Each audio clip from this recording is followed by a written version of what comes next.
And welcome back, fellow listener. I'm still lagging, but that's not news. But anyway, we are here again to continue to read Artefacto Vivo, the second book of the Greyhawk Adventure series and the second book of Guard the Rogue series. It is a book written by none other than Gary Gygax and set in the first setting ever created for Dungeons and Dragons, Greyhawk. Here with you there is oh, some issues with the webcam. Here with you is Ivan Lacroix, and this is my audiobook. I remember to you that I'm an Italian guy, so my English is, well, maybe not so good as an Englishman, because I'm Italian, so that's normal, I think. Anyway, last time we see our heroes, Guard, and the others return to their quest after meeting the Cat Lord, and then we discover other geopolitics backgrounds of the world of Greyhawk and of the setting of Artifact of Evil. I want to see if I am really live or no. Uh, Wait a second. I want to verify.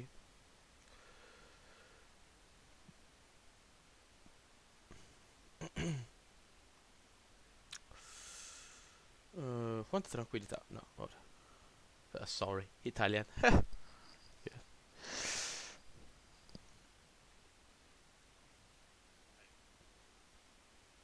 Okay, good. I, I, I am alive. That's good news. Good news. So let's continue from chapter 22 of Artifact of Evil. Yes, I have some tea because it's pretty late in Italy, so I need to maintain me hydrated. Anyway, let's start again. Never have I heard such music, breathed one. The other sat silently, still hearing the singing first, and made no reply. What are your names? The bard asked quietly. I'm called Toucher, or Touch, as my friends say. The taller of the two lads answered. And I'm Shad, although the folk of the village make it to be Shadow, for I follow my friend Touch, the one who had been silent piped. Gellor nodded and smiled. We are glad to have you at our fire, Touch and Shad. Why did you follow us here? Well, sir, the gangling boy said with a nervous swallow, Shad and I want to be hunters. When we heard you speak of wild boar, we decided to join you. If you slay the devil pig, you'll be famous hereabouts, and then so will we. Yeah, true, because the last time we see that our heroes travel north uh, toward the bound between the land of use and the Paralands. The Vesper Forest, if I remember well the Greyhawk geography. Yeah, anyway. And they disguise themselves as hunters. So, here we are. The boy called Shadow bounced in eager agreement. We heard where you were going, so we cut through the forest and got ahead of you. Where you passed it was easy to follow. God looked at Shert, and the big barbarian shrugged. Gellor had somehow brought the boys into their camp with his singing. That was clear. God wanted to know if the bard knew when he began the melody that the boys or somebody was near. He had heard nothing, and it seemed that Shert had likewise been unaware of the presence of the two. The young thief remained silent, though, allowing Gellor to do all the talking. The one-eyed man was certainly getting answers. Why did you come so close? We couldn't make our own fire, so we had to be near yours for protection. There's things in the night, you know, which would gladly have us for their dinner. Thatch responded. I am sorry we disturbed you by coming into the circle, but when you sang and played, we just had to. No matter, boys. We are pleased you join us, aren't we? And as he spoke, the latter he glanced meaningfully at his comrades. Shirt rumbled a greeting, and Gord nodded and smiled. There, Gellert said, we are all friends here. Tell me, what did you hear us talking about? Oh, Thatch said, and then he looked toward his friend for help. Shad looked away, shifting nervously. Gellert looked at the bigger youth and prompted him to go on by saying, it's fine to say whatever you like when you are with Boone Company. I know, sir, but I am confused. You are hunters, the boldest looking hunters we have ever seen in Tusham. We know that you have come to slay the Tuskers, maybe get the devil pig himself, and we heard you speak of running from them. Thatch said with a note of betrayal in his voice. Shad, did you hear that? Shad grinned. I'm not a post. I heard everything. And with that he turned to his taller friend and said, Touch, I'll wager that it's treasure they're after. Why else get away from pigs when you are a hunter? Touch made no reply to that, so the eager-faced lad turned and looked at Shirt, Gord, and finally Gellert as he asked, It is treasure, isn't it? The key you talked about opens a big chest full of silver and gold, doesn't it? The evil place is where some dragon hides its hoard, right? Mmm, the bird said, stroking his chin. You are as skinny-eared as an owl. You must not mention any of what you heard ever again. Shad, Touch, understood? Both lads agreed readily enough, and Touch added, We'll help you get it, and that way we won't be around others to tell them the secret. Gellert shook his head at that. No, my good lads, we could never expose you to the dangers we must face for the journey, let alone the conclusion, the treasure, shall we say. In the morning you must go home. Yes, sir, Touch said with a downcast expression. But Touch, the smaller lad cried in disbelief, we can't go back to Tasham without a trophy, and maybe even with one we can't. Clyde kill us for sure. Now you shut your chop trap, Shad, or I'll. Enough of that, my lads, the bard thundered. Thatch had stood up as he spoke and clenched his fist. Shad had been ready to fight too when the command came. Both plopped back to the leaf-covered ground, sheepishly looking at their hands. We are friends here, and we don't squabble and fight like a flock of jackdaws. Mind your manners. Now, what's this about someone harming you? Shan means Clydebu, the chief hunter. We borrowed some of his things so we could camp with you. Gellert looked sternly at the two. Borrowed? Do you mean you stole something belonging to this Clydebu? I I guess you'd say that, sir. But we'll bring everything back, won't we, Touch? Said the small lad in a pledging voice. Touch decided to make a clean breast of it. We knew that you kill many boars, even the one that's a devil. We'll never get to be hunters unless someone like you will let us learn. Else I have to be a toucher, just like my name, and shut there will hand up as a tailor. What did you take? Asked the one-eyed bard gently. Boar spears, some old leggings, a wooden cloak, a flatchet, and a rucksack. The tall lad ticked off the list. We need we needn't any of his other stuff, for I'd taken a leather poke full of grub and a big knife from my uncle already, volunteered Shad. At that Guard had to low. Touch scowled at his small friend. Before he could say anything about this addition, Shad went on. Don't be cross, Touch. I didn't say anything about the stuff you took from your master. Master, you say? Are you a apprenticed boy? Interjected Gellert. Aye, both Shad and I are. He too is kinfolk, Tug, and I too old read. Stealing was bad. Bad enough to get the boys flogged and bound to their victims to work out twice the value of the stolen goods, recovered or no. Stealing things from a master by an apprentice was worse still. If the master chose, he could sell the thief into slavery and redress for the crime.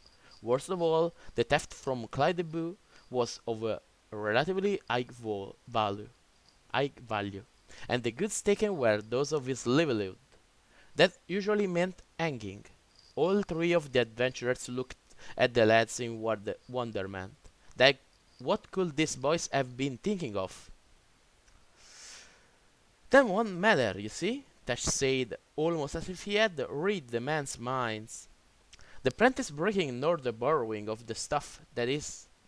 You are going to kill wild boars aplenty. The devil pig that's got everyone in Tasham scared to go into the woods too. We'll help, and the whole village will call us heroes. We'll give everything back, and Clydeboo will have a trophy from us to boot. Then we can be hunters. No, we can't, countered the little Shad glumly. Don't you recall that they said they weren't going to look to pig sticking? We got in trouble for no touch.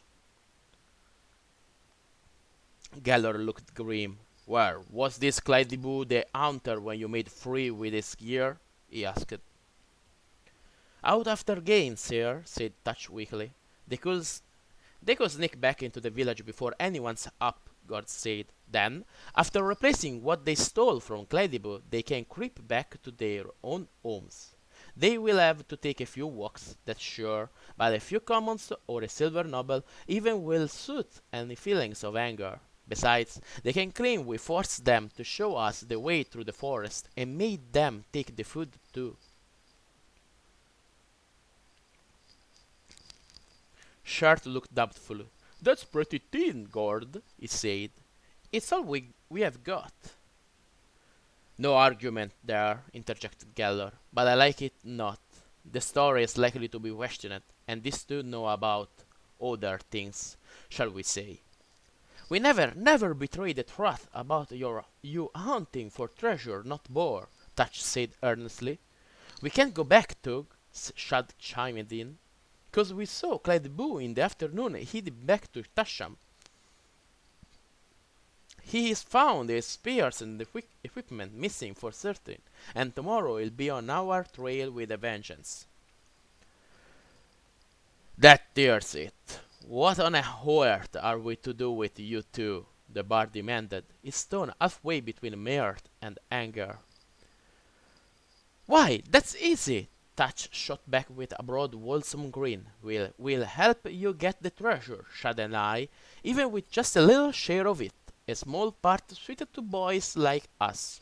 We'll be the wealthiest folk in the whole village. We will them all how we used the spears to help kill the evil dragon that guarded the gold, and Clydeboo will hang the pair on his wall in honor. We'll pay 10 times the— Enough, Gellert said in exasperation. Bring your gear to the fire and bed down with us. We'll settle the matter in the morning. A good sleep will clear the madness of your tangled scheme from my head, and I'll be able to solve the problem then. Standing proudly as men, but still sheepish about their predicament, the two lads hurried off to bring in their weapons, provisions, and bedrolls. How did you net these two slippery little fish? Shart asked the one-eyed man. Gellor covered himself with his cloak. Getting ready for sleep, as he replied, I saw someone outside the firelight, thanks to a peep with my enchanted orb. My music has certain powers, and when I played and sang, I drew them in with a warm feeling of home and good friends.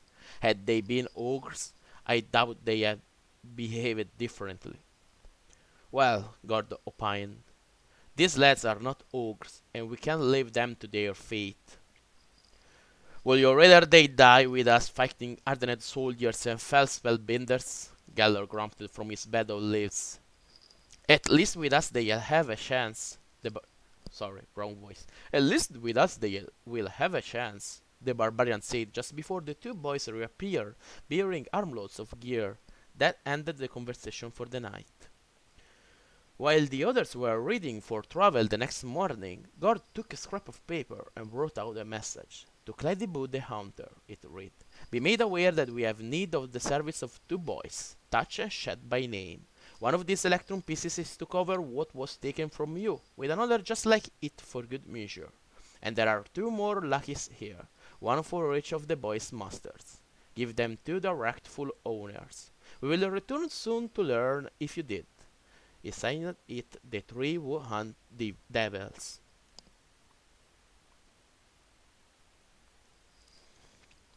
Gord tucked the message and the electrum pieces in a place where it would be evident to a keen-eyed woodsman, and made a small blaze above it just to be sure. Gallor gave a small cog, and Gord looked up startled. Gallor pretended to be relieving himself on the tree, but the bard's expression showed that he'd seen the whole thing. Gord gave a small shrug, and Gallor returned a disapproving look. "You are determined to bring these boys into grief," he said with resignation. "Then be it on your head, and the curly mop of that hulking friend will support you in this, not on mine." With that he mounted and began to ride away. There was a scramble to get the last of the gear onto the horses or slung over youthful backs, and the remaining four hurried off after the bard. Gordon Shirt rode, and the two boys trotted happily after the horses. Neither Touch nor Shad could ride very well, but the two young adventurers gave them their turns atop their mounts anyway. "This way you'll learn, for learn you must," Gord scolded the reluctant boys. "It will spare your arses some, too," said Shart with a look, as he recalled the pain of becoming accustomed to the saddle. During a brief pause to get bearings, eat, and rest, the lads were instructed in the proper handling of the broad-bladed, cross-pieced spears they lugged along. Each weapon consisted of a stout shaft, one of ivory, the other of hornwood. The spears were taller than the lads, but not by much, for each was just a little over 5 and a half feet long. What the weapons lacked in length, they made up in girth, for the shafts were as thick as quarterstaffs. The steel spearheads were sharp and thick, for strength and blood-letting, and their fastening capped the shafts and extended nearly a foot past the crosspiece. "You suppose," Shart told the rapidly attentive lads, "that a blade a handspan wide and a foot long will do for a boar, won't you?" The boys nodded certainty as they looked, awe-struck, at the wicked spearhead that the giant hillman held as if it were merely a toothpick. "Well, you are wrong," Shart continued. "A maddened tusker will take this bit of steel in his chest without flinching, just to get at you. If this war wasn't at the base of the blade, that tusker will push himself on, running the whole damned spear through his vitals, just to tear you to bloody ribbons with his tusks. Then he'd trample you into mush before he fell dead on top of your guts and broken bones." There was a certain relish in Shart's voice at this description of what could happen. Both Touch and Shad turned pale and looked sick upon hearing his very graphic words. They were bright and imaginative lads, and they were now beginning to reconsider their desire to be boar-killing hunters. Shart gave each a reassuring swat, and spoke again. "Never mind, there is a crosspiece, so if the shaft doesn't snap, the pig will be held off to bleed himself to death in a squealing, foaming rage. It's their lust to kill that does for boars, you know. Now, see the spike here at the butt?" He moved the weapon so that the lads could get a close look at the metal shod base. A finger-like spike protruded from the handcap. "This is to hold the weapon solidly. You see the boar it charges. You lower the spear and aim the point so. See how the butt is grounded? You can use a tree or the like too, depending on where you are. No use when mounted," Gord pointed out. "Claddybook goes afoot, but boar spears for horsed hunting are longer and lack the spike. Now, notice the difference when you are fighting with this spear rather than setting up for a charging tusker," Shart said, and so it went for all that day and the next while they kept a watch for signs of danger and the outlaws rode through the forest. There were swine around, of that there was no doubt. They heard them, and they occasionally caught glimpses of the great wild pigs dashing away at their approach. None attacked, though, as if even the tuskers feared to encounter them. This disappointed the boys and Shirt too, for the hillman still thought a loin of boar roasted over their evening fire would be most toothsome. It was the afternoon of the second day that broke their first incident. Shirt was riding in the lead, Gallor at the rear, with Guard and the boys going in between. As they rounded the corner where a game trail swerved past a massive yew and entered a small clearing, a piglet dashed across the path. Reflexively, Shirt drew his bow and sped an arrow after the creature. The shaft pierced the piglet, which squealed shrilly as the projectile pinned it fast to the ground. There was an answering grunt and deeper squeal as the saw poked her head out from the brush. The barbarian had knocked another arrow, but before he could react, a deeper voice came from almost beside him. "The boar!" God called, and he swung his spear down in the direction of the noise as he said it. There was a flash of reddish brown, a rigid back covered with bristles, and then the impact as the spear point took the animal high on his shoulder. Although the boar was not large for his kind, no more than a few 100 pounds and a bit over 3 feet high, it was ferocious enough for the young thief. The impact nearly knocked Gord from his saddle, as the blade he had lowered plowed a gory furrow along the animal's back before finally lodging in the best hindquarters, and forcing the boar to the ground. The boar voiced his fury in terrible snorts and squeals, kicking himself erect and trying to slash horse and rider with his massive, twisted tusk. Shirt dared not spare an arrow on the creatures, for at any time the saw, nearly as big as its mate, might charge too. Thatch and Shed acted before Gallor could come to Guard's assistance. Although neither of the boys knew exactly what to do, they acted instinctively and stabbed at the boar's flank with their own weapons. The red animal threw himself toward these new tormentors, knocking both lads down by the force of his reaction. By then, however, Gord had let loose the shaft of the spear and whipped out his sword. It plunged into the boar's neck at the same instant that Gellor's spear pierced the animal's evil heart, and the boar collapsed with a final shrill grunt. At that the sow ran off, her line of sounders trailing behind in a rush of squealing and grunting piglets, and was quickly lost in the forest. "Nice work," the big barbarian said.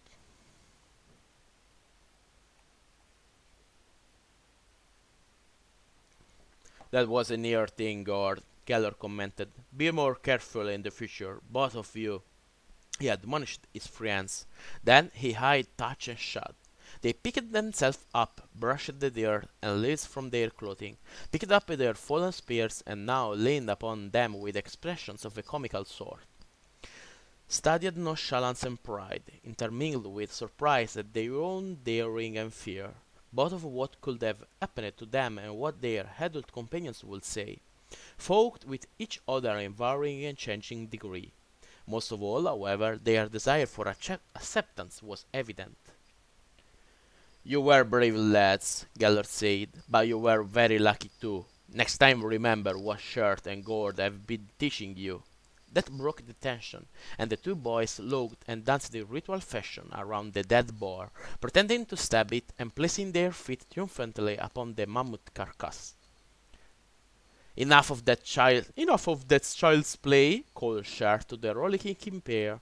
"Go bring me that piglet, and mind you save the arrow too," he added sternly. "When that's done, you are going to learn how to skin and dress pigs." They made camp early, and at last the brawny hillman got his fill of pork, both piglet and slice of boar. Eat as they did, all five of them, they could not make much of a dent in the succulent stuff.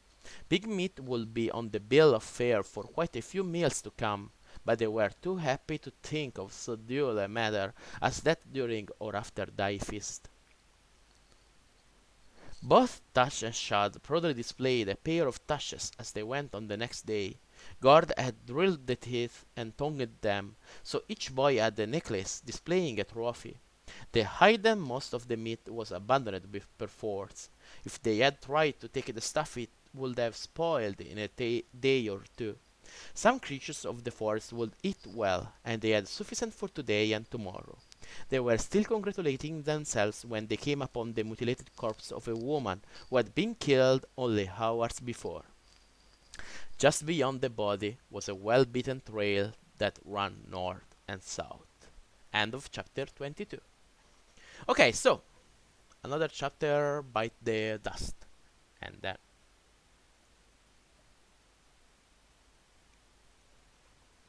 a pretty long one. The next one.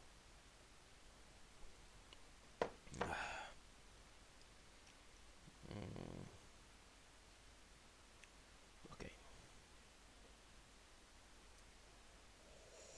Mm.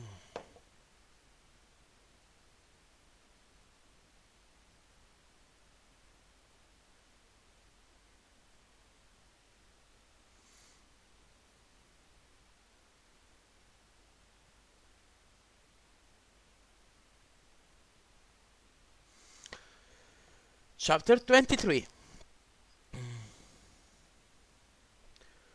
Losels! Little Shad exclaimed in horror as he saw the awful remains. He ran away to the bushes, and shortly thereafter the others heard sounds of vomiting.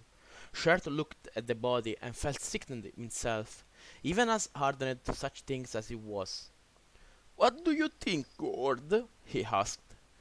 "Galler is the one to ask," said the young adventurer, averting his eyes from the blood and gore. Why did he mention lost ones, losers?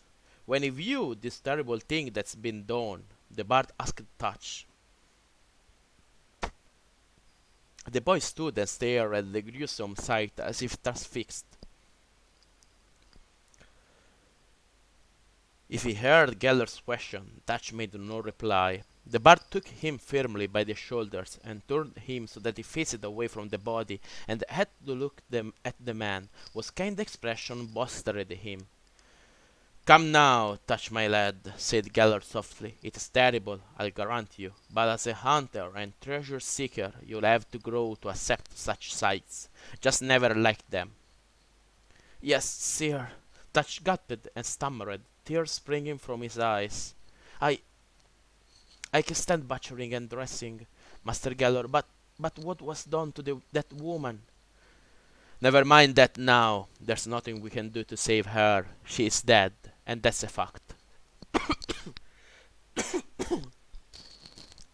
"I want to know why Shed cried Losels when he saw the body. Do you know why?" We we have heard it before, sir, in the village. We didn't see anything. They wouldn't show us. But just a week or so back, two of the local folk, a woodcutter and his wife, were found butchered most terribly. The priest of Foltus told us that Losels did such work. What with the devil pig and the Losels, nobody's wanted to go far from Tasham lately. Neither lad knew exactly what Losels were, although Shad said he had heard one of the village elders state that they were part man and part ape. Geller set all of them straight. "I have some small experience with them," he told his companions. "They are hybrid things, these Losels are, that much is true. They are not human at all, Tog. The Losel is a mixture of Ore and Boreamandrill, the thick-furred northern baboons of vicious nature and sly cunning. Once we encountered a small tribe of them in the Feel Reef forest, but at that time I took them as sport confined to that place." "How do you know that the perpetrators of this foulness are actually losers?" "As the lads seem to believe," Gord asked. "There seem to be no clues here." Now Shad had sufficiently composed himself to volunteer information. It's the fingers. The losers take them," he managed to stammer. "That's just as we were told." "It's what I've seen before, Gord," agreed Geller. "It seems that these fiends are here in the West now too, and that points directly at their purpose. If youths didn't want these losers here, they never have crossed westward to this woodland from distant Fell Reef. It's 100 leagues and more from there to the beginning of the upper forest, and we're no more than in the center of the place now." "Let's bury the remains," Shert said harshly, "so we can be looking to even the score a bit with these ore apes." Not long thereafter, they were moving rapidly up the hard-packed heart of the trail. The five went northward, Shart trotting now well in advance of the others. Gord, likewise, dismounted, served as the rear guard. Touch and Shad rode behind the bard, clutching their weapons and looking grim. They were rapidly changing from carefree village lads to hardened men, and the three adults didn't like the manner of their forced maturity. Unfortunately, there was nothing they could do to soften the shock of such experiences, and they knew that worse was in the offing. About an hour after noon, Shar ran back and signaled a halt. Guard hurried ahead to join the group and hear what the barbarian had to report. "I got a glimpse of a foraging party ahead," said Shart. "About 5 or 6 rogues, wearing forester's green. They didn't see me at all, Tog, for they were busy toting a stag they had brought down. One of them was bitching about not getting a fair share of the kill, so I'd say that there must be a big bunch of his pals up ahead. Not too far ahead, either." Geller didn't seem surprised. "This path is too hard and beaten to reveal much, although the marks of the horses some right stand out clear enough. Any idea how many there might be?" "Not really. Although the way the tracks are spread to either side of the trail, I'd make a stab at a party of more than a score. Could be 2 or 3 times that many, though." "Let's stay back for now," Gort suggested. "Tonight I'll see about finding a member of that bunch who will tell us what we need to know." Shad was puzzled. "How you do that, Master Gord? There aren't going to be any of them who will want to talk to us to help us." "They will after I bring them back here and persuade them a bit," Gord said in an offhand manner. "Persuade?" queried Touch. "Sure," Shart said to the boy with a wink, and then made a stabbing and twisting with his hand. "Persuade!" Both boys looked greenish until they recalled the corpse of the woman these outlaws had left behind. Then they nodded, sagely in agreement. "That sounds like a splendid plan," they chimed. The five resumed their march, going more slowly now. Shart was on full alert for other forager stragglers or a squad coming south to make certain the black trait was free of enemies. Whether by luck or carelessness on the part of the band they followed, there was no incident. Near dusk, Shart and Gord changed places. The barbarian stayed behind with the horses and the two boys, while Gord and Geller moved on up the track to determine how close their enemies might be. Neither was unaware of the danger into which they were heading, but this didn't slow either one or inhibit their determination. At last they were coming to grips with the enemy, and it might well be the one whom they had sought so long at that. Only it be sought. About a mile from where they had left their comrades and their horses, the two scouts heard noises, albeit faint sounds, that seemed to come from ahead and above. Gord peered in the direction of the rustling and muttering, being careful to conceal his body behind the tree bole. He saw movement. "Damn!" he said softly, pointing toward the leafy branches ahead as he did so. "I see them," Geller whispered in reply. Several bell-like shades were visible amid the upper portions of a pair of trees that stood on either side of the trail. "Losels must be sentries," he mouthed. Gord motioned, and both men retreated a few yards to where they couldn't be seen or heard by the arboreal guards. "The main party must have called a halt for the night," Gord commented, "even though most of them can probably see as well in the dark as in daylight. The dangers of attack by predators are great enough to make those bastards take shelter until dawn." "I agree," Geller said to his friend. "Do you still want to try grabbing one of them?" Gord nodded resolutely. "Let's see about their precautions elsewhere. We can circle around to the left and work our way back here if possible. In the process we can take advantage of any weakness we find." "Should we wait for full darkness?" the bard asked. "That will come soon enough," Gord said, "and I'm no more eager than those outlaws are to meet some night prowling monster, out after brigand or meat for a snack." "You are You have more experience in woods such as this than I do, Gellor. When are we likely to meet? The bard looked at God with raised eyebrows. The way you have been going. I was beginning to think that you were a ranger as well as thief, acrobat and swordsman, he said with mock surprise, and doing well enough at it.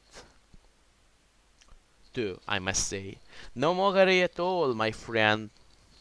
You are doing well. I am a bit more accustomed to court intrigue or battlefield than to such stuff as this, but I did roam a few forests in my younger days. This vast is unfamiliar to me, though. For all I know, there could be bears and lions, or barghests and dragons, with everything in between tossed in for good measures. Still, from what I've seen so far, this place is most likely for were wine and wild losels, with who knows what else. Big help, Gord said with a thin smile. Consult a sage next time, shot back Gallor immediately. Let's get moving, Gord said, seeing no useful direction in continuing the exchange, for both of them were tense and ready to quarrel uselessly. It is dark enough here on the ground and light enough above to give us the advantage over those arboreal sentries. Gallor nodded agreement, and the two began moving silently through the forest, circling the enemy encampment at a half-bow shot distance. At first they could move with relative speed, for the light from above made it possible to spot the losels with ease. Every other tree seemed to have a pair of the creatures roosting within its branches, after they had completed a quarter of the circuit of the outlaw bivouac.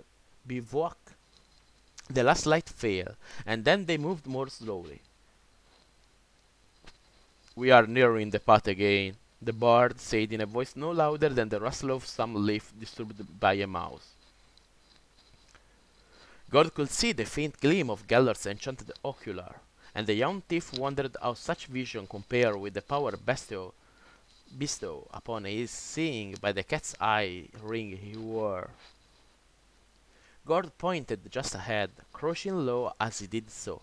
The bard did likewise, almost before God sank low, for a body of humanoids was moving quickly down the trail, heading south toward their camp. Gallor began to slink toward the pathway, moving very fast but making almost no noise at all. This was from his early training in the craft of thievery, thought God as he emulated the bard's progress, only covering more distance than he did without any discernible sound at all. I truly emulate him, thought God. Thereafter all of his senses were alert, only for signs of enemies. There were perhaps a score of mixed humanoids ahead of them. The tall forms were certainly gnolls. The bulky ones probably were oars, and those that shambled were losels. All save the last group were armed with bows or crossbows. The humanoids could see fairly well in the night, for their eyes were sensitive to heat as well as normal light. The party was moving at a walk and traveling faster than either man could. Soon the humanoids would be out of sight. Time to become members of that raiding party. Gallor hissed as he made for the path at a quickened pace. Hunch yourself and strut like a baboon. Perhaps they'll believe us to be losels guarding the rear, God murmured. Then they were onto the hard-packed ground of the track, and swinging in a loping strut after the score of humanoids already out of sight. There came no warning call from behind, and the two managed to close with the group ahead without difficulty. They had covered about half of the distance between the enemy camp and the place they had left Shirt and his two chargers. Something had to be done quickly. I'll use druidical spells, Gellor whispered as he hunched along beside his comrade. This will cause confusion, but little harm to these killers, so when I work the humors, be ready to do what you can to make them think that there is a serious danger. I'll be ready, God said, and then he looked closer to the pair of orcish crossbow-armed humanoids who broke up the rear of the column. As he came near, one of them turned and grunted something to God that he couldn't understand. Not knowing whether it was the orcish tongue or just sounds, God grunted and waved his arm in the direction from which the humanoid band had come, bouncing as he did this. Uncertain, the man who had turned to see who came stopped his march, and so hid his mate. Both peered backward to where a form could just be seen. That was Gellor. Gordon knew, working at the casting of a spell to confound these creatures. At the sight of this, both humanoids broke up their ready-cooked weapons and prepared to shoot their bows. While the two were peering intently toward the direction of their own camp to find what their supposed loser comrade was warning them about, God was acting. He drew both of his recently acquired throwing knives and hurled them one after the other with all his strength and skill toward the retreating backs of the next humanoids in the column. This took but seconds. The two with crossbows thought it was simply gyrating in epic fashion, or thought nothing at all, intent as they were on aiming at their target. Even as his blades were hurling toward the unsuspecting humanoids, the young thief grabbed one of the half orcs and spun him. The stupid lout was facing southward before he knew what happened, and as his fingers whizzed convulsively on the weapon's trigger, he gave a shout of surprise. A gnoll turned quickly at that, and took the buzzing bolt full in the eye. Following this with motion too rapid for the eye to discern, God threw himself down and struck the other man-orc's leg. The humanoid already distracted discharged his whirl upward so that it whipped through leaves and twigs before burying itself harmlessly in a distant tree limb. The startled fellow never had the opportunity to know what had happened, for God's sword slew him in the next instant. Sorry, I have problem with my... okay. Suddenly there were screams from the head of the column, now about 30 or 40 paces distant. In the interval between guard and the main body several things were happening. The crossbow-wielding half-orc stood stupidly, looking at the work he had done, for the wounded gnoll was writhing and screaming on the path. Guard's knives had done some damage as well, for another orcish humanoid was down, and the man who had walked beside him was bending over the injured one, removing a knife from where it protruded from the oar's shoulder. One quick glance backward told him that Geller was still at his spell working. Gord unsheathed his dagger and set about his own labor, striking down the man-oar offhandedly in the process. The head of the column had evidently run into something very nasty and painful. Now they were turning in confusion at the cries and shouts from behind. Ducking low, the young thief darted ahead and stopped at the pair of oars next in line. As he did so, a tall, hyena-faced gnoll leaped into the melee, eager to kill whoever dared to assault his fellows. Gord shoved the oar who had taken a wound from his knife violently backward, meanwhile withdrawing his sword from the corpse of the other humanoid. Oar and gnoll collided, momentarily becoming entangled, and they separated and came for him.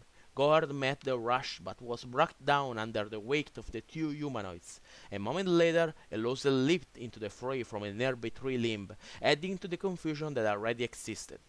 Although he took a vicious bite on the leg, Gord could not be pinned down by weight or grip, as the attacking humanoids discovered to their immense chagrin. The young thief seemed to squirt from the heap of struggling bodies, stabbing with dagger and slashing with short sword as he came free. He sprang up, thrust both blades randomly into the mass before him, and then leaped and rolled to a position off the trail. Huge arrows from the bows of the infuriated gnoll archers sank into the three humanoids attempting to rise and follow their slippery adversary. In an instant, these three already wounded creatures were done for, pierced by the shafts of their own fellows. Almost a third of the enemy were accounted for, dead or wounded, and some certain harm had come to those at the head of the company. What more to do? Get away, thought Gord, as he heard a loud commotion to the north, and realized that the main camp was sending more troops to help thy party under attack. The young thief made a dash for escape, angling slightly toward the humanoid encampment, but away from the pathway through the forest's heart. He kept very low and used every bit of brush and tree trunk to cover his movement. Quarrels and arrows whizzed through the woods, but they seemed to be released at random. After covering about 50 pieces, Gord halted and made a soft, hooting noise, a prearranged recognition signal that he and his friends had agreed to when they entered the forest. When no answering hoot came, but branches near the trail thrashed them bent, Gord moved quickly onward. Gellor will be able to fend for himself, and the losers anyway were still looking for those who had attacked their band. Much shouting and noise of running feet could be heard along the trail now, and God knew that a considerable reinforcement was coming up. The humanoids might still go on, and there was no need for silent attack any longer. God remembered the spelled acorns that curly Greenleaf had given him long before, and dug the pair of nuts out of his pouch. Giving a silent prayer to nature that the missiles will retain their power, he slung both in rapid succession toward the noise and crashing of brush that came from near the trail. Gordon remembered to shut his eyes and avert his gaze even as he whipped the second of the two acorns toward the chosen area. The first one burst before he could manage to shield his eyes. There was a flash that momentarily revealed a mass of humanoid shapes, a sheet of fire and screaming curses. Then all was totally black. Guards tightly shut eyelids and had sparks and floating balls of light inside them, but his ears heard the second missile's burst, followed by more cries and oaths. He fell flat on his belly and crawled as rapidly as he could, heading in the direction that he was sure was directly away from the enemy. After a minute or two of worming as his way, Gord halted and allowed his breathing to slow to its normal rate. Then he wheeled it even lower and listened. His vision would be useless for some time yet, but his ears were functioning perfectly. There was a lot of noise behind him, so he gave a little sigh of relief. At least he had managed to do that right. What the young thief heard indicated that the humanoids now had officers who were setting about their work with precision and discipline. Orders were shouted and response made. Squad were beginning to beat the bushes. Sorry, I have problem with.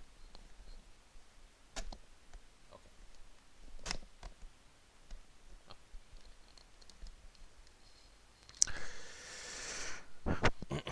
Sorry for the pause. Guards surmised that the enemy encampment must have contained not a few score of humanoids, but hundreds. The attack on their scouting and raiding party had merely stirred them up. Well, no help for that, and that Dwarf's shirt and the lads with him would have a chance to get the hell out of the way of the swarm of enemies coming back along the trail. Suddenly the order of the search was disrupted. There were sounds of terrible squeals and grunting, crashing of vegetation, and then the shouts and screams of the humanoids. They had evidently disturbed more than one wild boar, and the huge pigs were attacking savagely. Gord's exceptional vision was returning now, and he looked toward the commotion as he stood up and prepared to slip eastward and then head back south toward his own camp. Energy glowing and crackling was playing about the area. Now Gord cursed, for his special vision was again ruined for minutes, but his normal sight allowed him to judge that at least two magic users were plying their hearts against their ravening swine. Time and more to be gone, no question. God gripped his enchanted short sword tightly, allowing the power of the blade to surge upward. He could see just as humanoids and demi-humans saw now, a strange illumination of things warm and cold. It was inferior to the power of sight that his ring bestowed, but it was not clouded by the exposure to light from the magical missiles and balls he had just seen. With this sight, he managed to escape the ongoing battle and slip southward without detection by the enemy. Because he knew what to look for, Gord had no difficulty finding where his friends had gone. The original site they had chosen was deserted, of course, for Shelt could not have failed to hear all the ruckus to the north and acted accordingly. The horses left a distinct trail if you knew that three had been in the place once. There were no dropping around, and the scent of nettles masked odors in the place. The tracks had been brushed hurriedly but well enough. Gord grinned in admiration as he envisioned the flurry of activity that must have accompanied the process. The hoof marks led eastward, winding between the massive trees, and then turned south to parallel the trail at 200 or so yards. After a couple of minutes, Gord could hear the faint sounds of hooves and men.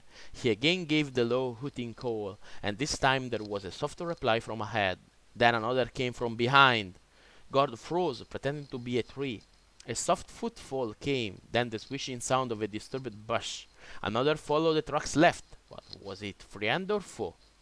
God heard a snuffling almost at the same time. A repeated hoot came from ahead. Shut up! He sent this thought wildly in Shart's direction, even as he stared back toward the soft sniffing noise. He saw a losel bent close to the ground, traveling on all fours, while another of its unnatural kind followed closely. The second creature was alertly watching for any enemies as its fellow followed the scent. The challenge was to kill both before either could alert other humanoids nearby. The snuffling one was sure to detect his presence momentarily, so God had no time to plan. He simply acted and hoped.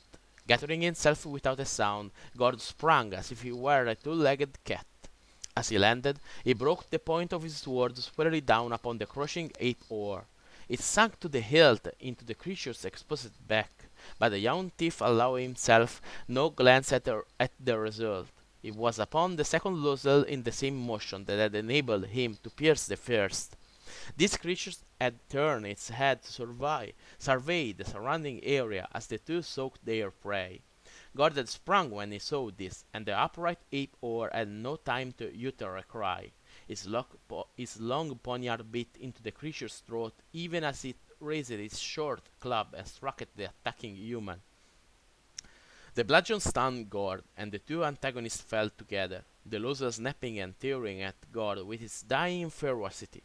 As the young man looked his fingers around the best's throat and squeezed it with all his might to prevent any utterance from its full throat. The nails digging into his flesh seized their pressure, and the loser's jaws opened in a gargle of death. Just as he was rising and turning to retrieve his blade from the back of the first of the ape-oars, God heard scrabbling and gasping sounds from the direction the losels had come. What damned enemy now came? He jerked the sword free and spun, ready to strike. Hold! A voice said softly. I just done for the third of those things, and I think that's all that follow. It was the bard's voice, and God relaxed. Shart and the rest are just ahead, God whispered to Keller, as his friend stepped into the view from behind the screen of brush that had separated them. I will signal them that we are coming. The bard grabbed God and made a shushing sound. Don't do that, he admonished. I've heard the losels make a very similar call when they want their fellows to come. It seems we picked a poor sound for recognition. He added ruefully. The two men trotted as quickly as they could, calling Shart's name softly as they went. Fortunately, Shart had been creeping toward the muted noises of combat with the losels, and the barbarian heard and recognized his friend's calling immediately. Together, the three rejoined the two lads and led them deeper into the forest, going directly away from the humanoid pathway that ran through the vast's hidden interior. As they went, they worked up the whistle of a night bird as their new recognition call. They wanted no more problems there, for what they faced was sufficient without the addition of bringing losels to them. What happened? Shart asked when they were safely away from any likelihood of discovery. Tell us, please, begged Touch and Shad. Did you kill all of them? Gord chuckled regretfully. I only wish we had, he said to his companions. We managed to bring an end to a half-dozen of those filthy ape things, and a handful of other stinky humanoids as well, but there are hundreds left, I fear. Geller asked Gord several questions about his activity, and then related his own work. He had used druidical power to cause the tree roots in the area to form a spiky bed mat, had thrust up in the path of the party of marauders. That had been the cause of their consternation while Gord was attacking the rear of the party. The bard had then immediately begun a spell that was potent in the culling of wild things, especially fierce beasts and carnivores. He had had to work at it a long while, but its result was that the summoning of a fair number of wild pigs to the scene.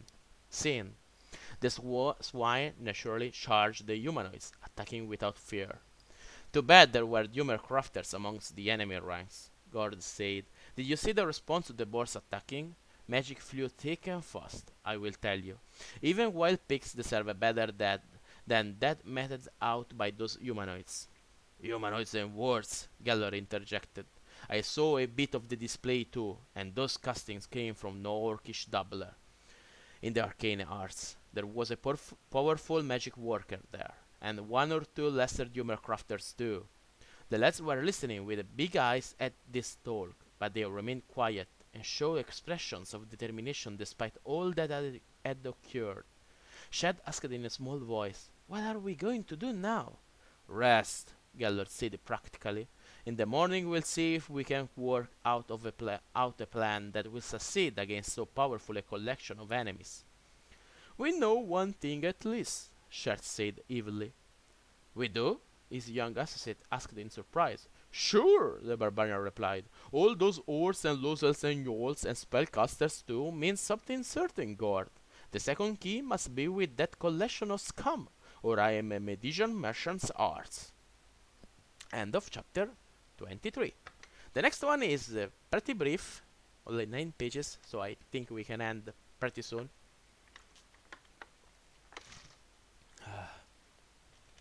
I have to respond the second on my cell phone, and then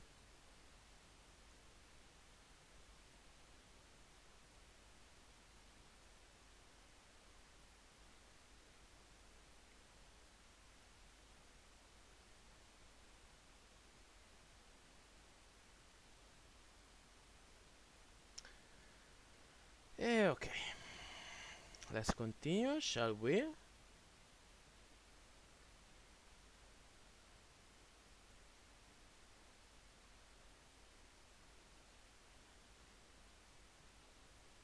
Good. Another sip of waters.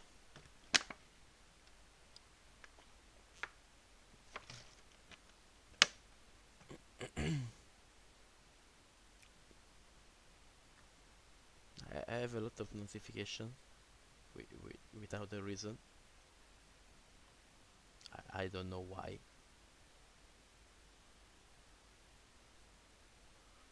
Good.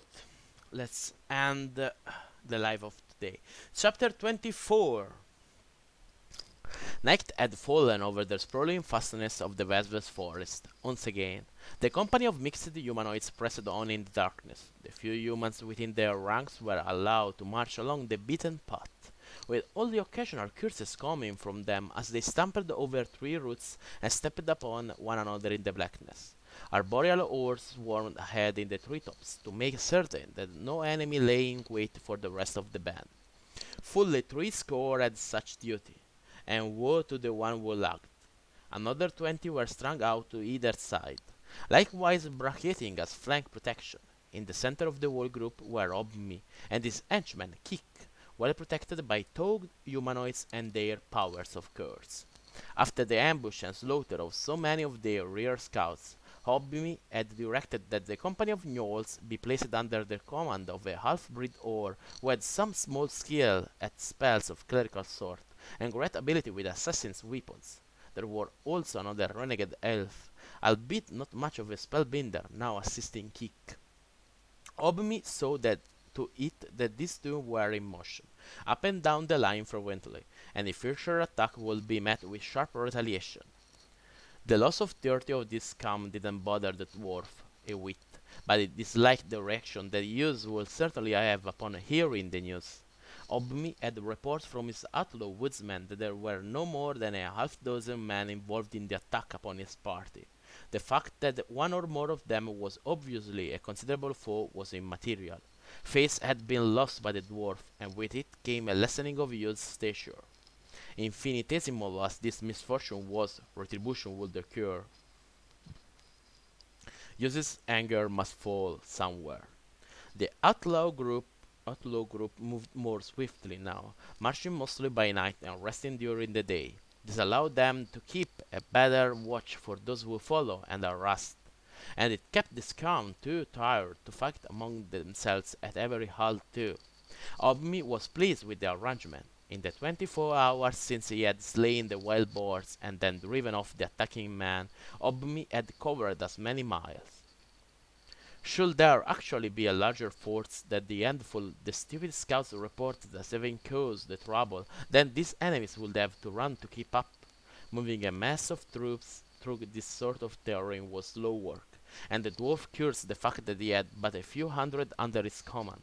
If he had thousands, he would not need to run as if chased by devils, while with only a score or two he could move much more swiftly. It almost seemed as if there was a plot to discomfit him. Had Obmi not understood the nature of the thing he carried to use, he would, in fact, suspect the Cambion of trying to be rid of him.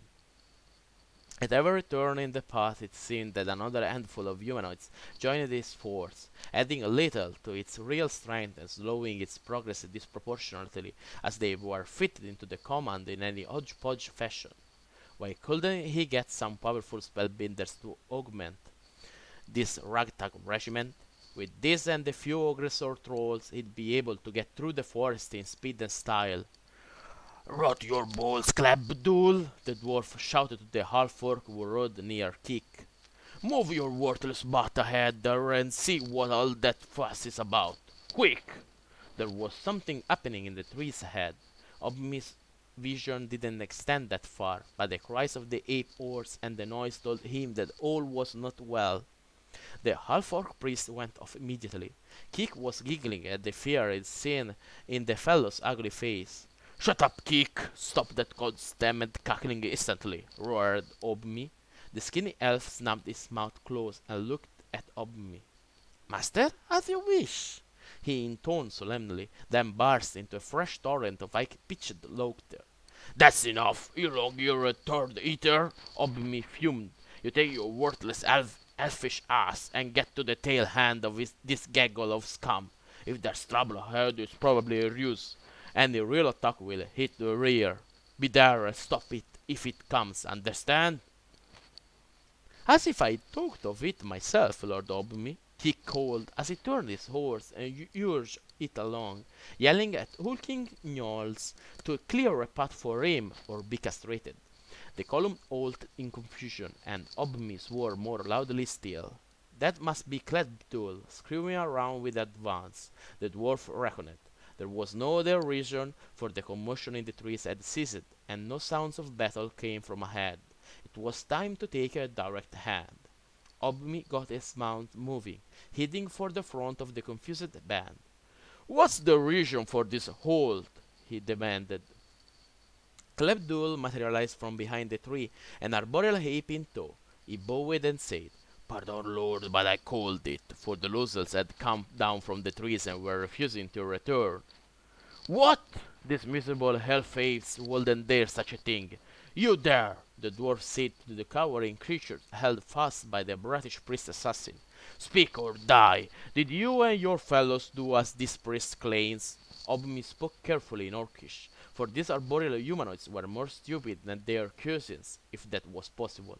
Worse still, as simian as were the oars, these crossbred ones were even more ape-like, and their atras jaws, baboon-like muzzles, and large canine teeth made their halting speech difficult to understand. Leave it to that perverted Cambion to develop such a species as these so-called losels. "It killed Zoof!" the ape-or said, and they tried to grin to see if that would end the matter. This was going to take a bit of time, Obmi realized. "What do you mean, eat? Tell me, what killed Zoof?" the losel supplied. "Bugger Zoof!" the dwarf nearly screamed at the stupid creature. "What was it that killed him?" "Do lion that was in two trees killed Zoof, that's what." "Good. Ain't good. Ain't good. Zoof being chewed up like that," the losels countered, and then cringed when he saw Obmi point his hammer at him. Listen, you moronic mongrel," the dwarf spat without raising his voice. "Now you tell me exactly what happened, and do it slowly and quickly. Otherwise, I will split your loose-ridden cranium, feed the small contents to those gnolls there, and ask another of your comrades to give me the information I require. You may begin now." The losers couldn't understand half of what the terrible little dwarf said, but he understood the threat in Obmi's tone all too well. Oh, what was going along pretty is like nothing to see, no stuff to hurt us. Zoof, he was the first us. It's hard to read this one, sorry. He was the first of us, so he's the one who sees. Look out, chums, there's a lion. Lions don't climb around in trees, Obmi interjected. Did you actually see the animal? The what? The horn.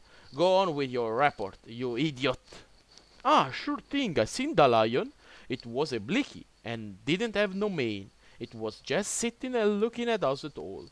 Then Zoof, he flung his club at all the lion and tried to jump back in where we was. That's when it got hold of him and chewed up all Zoof in a big bite. What did the rest of you do? Demanded the dwarf.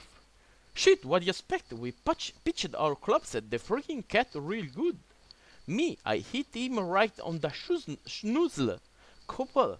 Ah, the boys, they had them funny little bows ya give him. Wang, wang, they let loose, and the sticks fly right into the bastard's side like.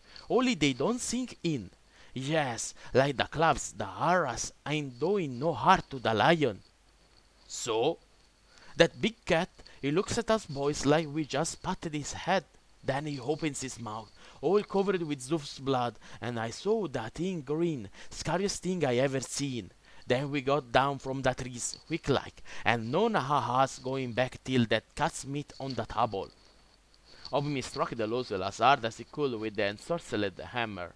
The blow sufficed to kill the stupid creatures instantly, and it never knew what struck it. All the others were watching. He glared at this ape horse from visage filled with rage. There may or may not be some big cat, a leopard probably, up there in the trees. He said threateningly, but I am here. Even you dim-witted monkeys can see that. I will certainly kill you all if you do not get back into those branches overhead and resume your work. You will move ahead, watch for enemies, and tell me if you see any. If there is a cat up there, you will slay it, or else I will have others do so, no matter. Now get going. The losels bounded up into the branches quickly, and that was the end of it. Get going, the rest of you, Obmi shouted. You'll trot for the next hour to make up for the delay. Stragglers and laggards will be killed. A quarter of an hour passed, and then a new commotion occurred at the head of the company. The cause was the black leopard again, and this time Obmi had to use his hammer on two of the frightened arboreal horses before the rest could be forced back into the trees again. Now Obmi was certain that the creature was a were-cat of some sort. Knowing this, he called to the thin-faced elf to settle the matter. Keak, you are to take charge of the advance. Keep a close eye on what's going on above, for a were-leopard seems to be stalking the losels. Bad taste in food habits, I say, but it is disrupting things inordinately. If the kitty shows its whiskers again, pluck them. Keak smiled at the prospect. Any preference as to how I kill the thing? Why should I care? The stick-like figure shrugged its narrow shoulders. I thought you might like to have its hide for a saddle covering. Keak cackled. But if it's no matter, I'll blast its balls off with a lightning bolt. Bah! Just do it and be quiet. When another disturbance came a half hour later, Keak was there and ready. This Obmi knew, for a great flash and the sizzling crack of the stroke of blazing electricity gave clear evidence that the elfin spellcaster had done just what he said. The dwarf smiled to himself and went ahead to view the body. A half-dozen charred losels were scattered on the ground, but there was no corpse of man nor body of cat. What occurred? The dwarf asked with a calmness he did not feel. Keak looked sick. The bolt missed, he said through thin lips. These unfortunate apelings? Inquired Obmi mildly as he eyed the smoking remains of the losels. They were in the path of the stroke, or else in the tree, and took too much electricity and died, Keak replied with a wince as the dwarf stared unwinkingly at him. That bastard cat is fast, Lord Obmi, the elfen mage hastened to add. It watched me stand near and begin my casting. Just as I loosed the stroke, it leaped away, vanished, possibly, I don't know. It is very smart, and more than anywhere best beast I've ever seen, and you know I've slain my share.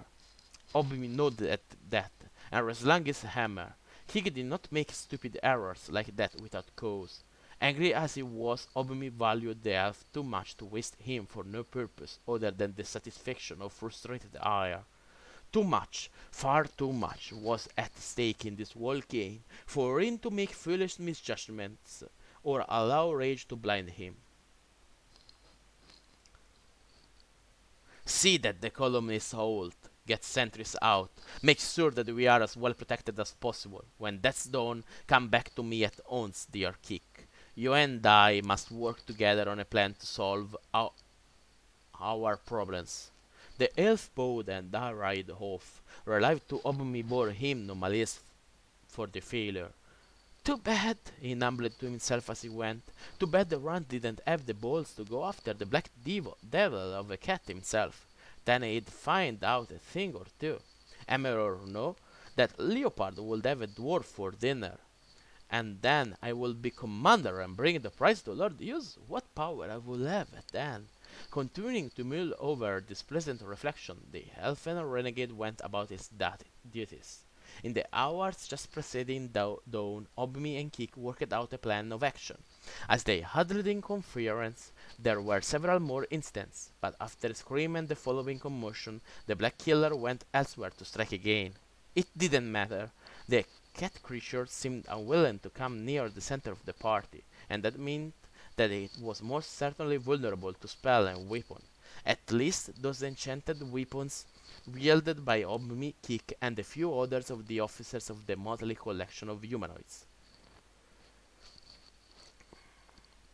Let us summon Clubdul, Plug, and the Gnoldish captain, Araf, then. The name is Ararf, Lord.